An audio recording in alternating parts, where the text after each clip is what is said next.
Welcome back my mini blog channel. तो कैसे हैं गाइस, उम्मीद करते हैं आप लोग बहुत अच्छे होंगे। तो देखिए मैं आ गए हैं शूटिंग पे। मैं कर रहा हूँ मेकअप बहुत ही प्यारी खूबसूरत एक्ट्रेस पाखी एकड़े जी का, जो कि कोई परिचय का मोहताज नहीं। इनका तो फिल्म जब आता था तो back to back super duper hit होता था। निरहुआ, रिक्शा वाला, ऐसे बहुत सारे दिनेश लाल यादव जी के साथ इनकी फिल्म है।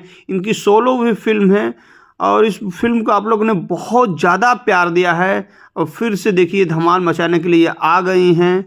कोरियोग्राफर हैं हमारे लकी विश्वकर्मा जी, जो कि जब इनका सॉन्ग आता है तो आप लोग जानते हैं कि एकदम कुछ अलग ही आता है। ज़बरदस्त लोकेशन पे ज़बरदस्त तरीक़ा से के साथ शूटिंग हो रहा है।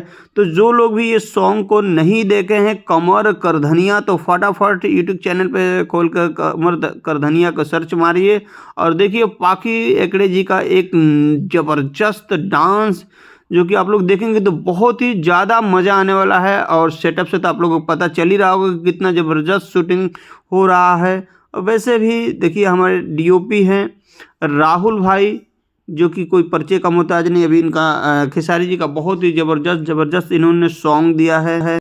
देखिए एक सीन को शूट करने के लिए कितना बार रीटेक होता है और एक सॉन्ग को शूट करने के लिए कितना क्राउड लोग कहते हैं ना कि देखिए पर्दे के पीछे जितने लोग मेहनत करते हैं वो देखिए कितने लोग हैं। यहाँ पे मैं लाइट अलग कोई उठा रहा है, देखिए सब पूरा ज़बरदस्त सेटअप, कितना प्यारा सेटअप लगा है। और सॉन्ग को देख के तो लगेगा ही आप लोगों को कितना ज़बरदस्त सॉन्ग है। तो मैं चाहूँगा कि आप लोग ये